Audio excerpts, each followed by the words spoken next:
Hello बच्चों, पिछले lecture में हम लोगों ने जी की वैल्यू के बारे में पढ़ा था। आज जो हमारा टॉपिक होगा वो फ्री फॉल के बारे में होगा। तो जी की वैल्यू मैंने बताया था कि डिफरेंट जगह पे ये चेंज होती रहती है, जैसे शेप के अर्थ के शेप पे भी डिपेंड किया था वो, और एल्टीट्यूड पे प्लस डेप्थ में भी, ठीक है ना। ये सारी चीज़ें हमने देखा था। देखो, आपको ये अच्छे से बताया था कि अगर आप इस साइड में खड़े हो तो जी की वैल्यू क्या होगी, ज़्यादा होगी कंपेयर टू यहाँ पे, क्योंकि यहाँ पे क्या होता है, रेडियस बढ़ जाता है। समझ में आया? ये आपको समझ में आ गया होगा। आज हम बात करेंगे फ्री फॉल। फ्री फॉल भी एक टॉपिक है आपके यहाँ पे। तो अब क्या करते हैं, किसी भी ऑब्जेक्ट को ले लो, कोई भी आप वो ले लो, कोई भी सामान ले लो, पत्थर ले लो, कुछ भी ले लो, आप पेन ले लो, तो आप क्या करो, उसको गिराओ, ज़मीन पे गिरा दो, छोड़ दो बिना किसी फोर्स के, तो वो गिरेगा बिना एक्सटर्नल फोर्स के, ठीक है ना। That is called free fall. अब इसको हम रीड करते हैं तो हो क्या रहा है फ्री फॉल के केस में। पहले आप इसको समझ लो, फ्री फॉल में आप कोई वेलोसिटी नहीं दे रहे हो, ऐसे पकड़ रहे हो छोड़ रहे हो, पकड़ रहे हो छोड़ रहे हो, पकड़ रहे हो छोड़ रहे हो, है ना।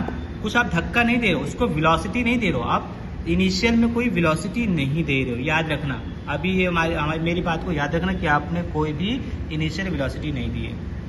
अब यहाँ पे आते हैं, whenever an object move under the influence of the force of gravity alone, its motion is called free fall। मतलब आप ग्रेविटी के भरोसे छोड़ दो, आपको कुछ भी नहीं लगाना है, आप छोड़ दो, आप कहीं से जंप लगाओ या कोई चीज़ फेंको बिना फोर्स के, तो क्या है, वो फ्री फॉल होता है ना।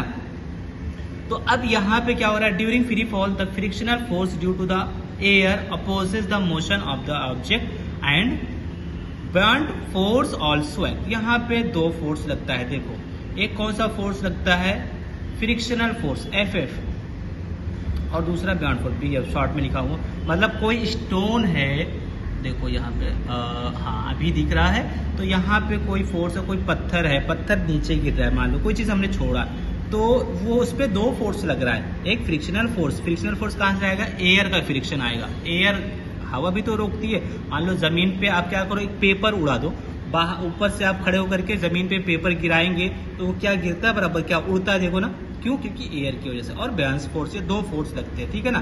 तो इसको नीचे आने में दो फोर्स लगते हैं।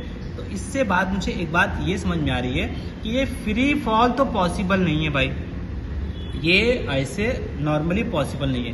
तो फ्री फॉल के, क्योंकि वहां पे हवा है, एयर है, ठीक है ना, वो किसी न किसी तरीके से रोकती है आपको। तो हो क्या रहा है, तो इसके लिए हमको एक वैक्यूम चाहिए, एकदम जहां पे हवा भी ना हो।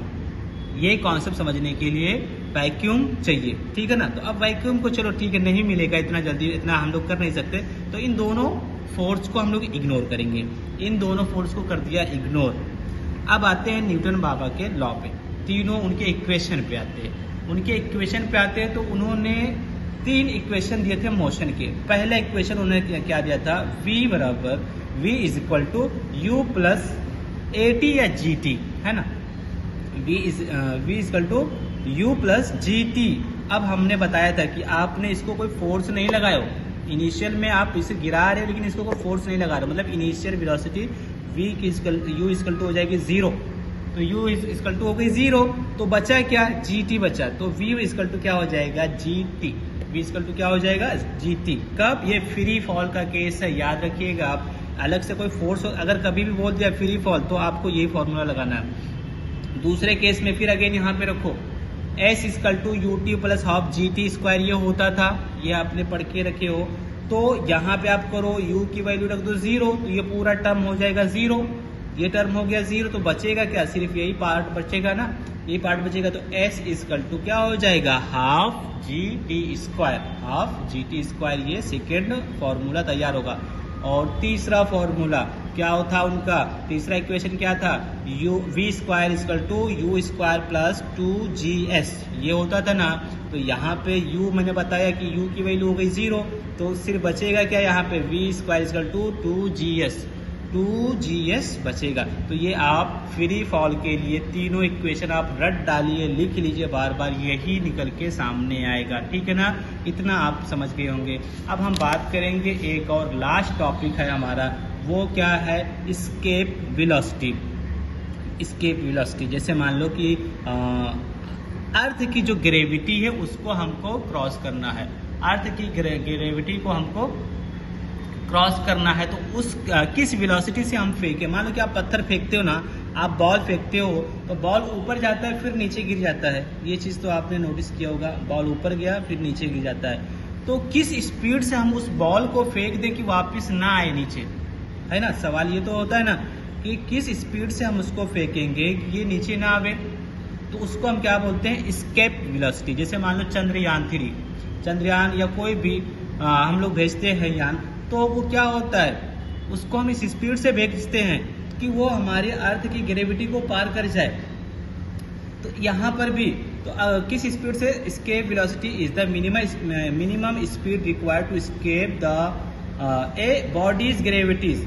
यहाँ पे body's escape a earth gravity कर दो, अर्थ की ग्रेविटी को वो एस्केप कर जाए। Escape velocity is the minimum speed required to escape a earth gravity, earth की ग्रेविटी को पार कर जाए तो that is called escape velocity. और एस्केप वेलोसिटी का फॉर्मूला होता है √2gm/r।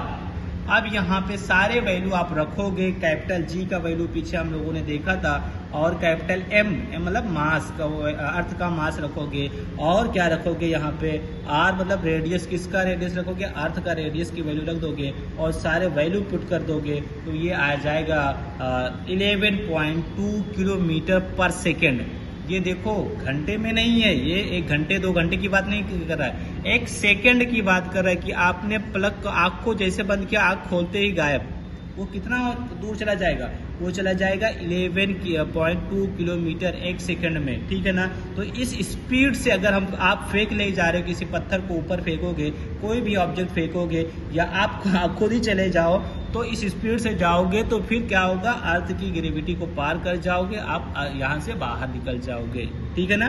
तो इसको बोलते हैं एस्केप वेलोसिटी। यहाँ पे हमारा चैप्टर होता है फिनिश।